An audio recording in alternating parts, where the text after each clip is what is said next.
يا أيها الذين آمنوا إن تنصروا الله ينصركم ويثبت أقدامكم.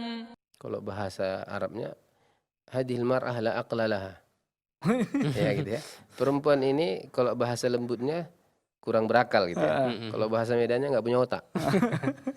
Ya kan. Seharusnya dia itu bangga, senang melihat suaminya berbakti kepada orang tuanya, karena disitulah keberkahan rezekinya.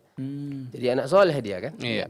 Nah kalau dia cemburu begitu, berarti dia kan ingin suaminya jadi durhaka sama orang tuanya, tidak membantunya begitu kan.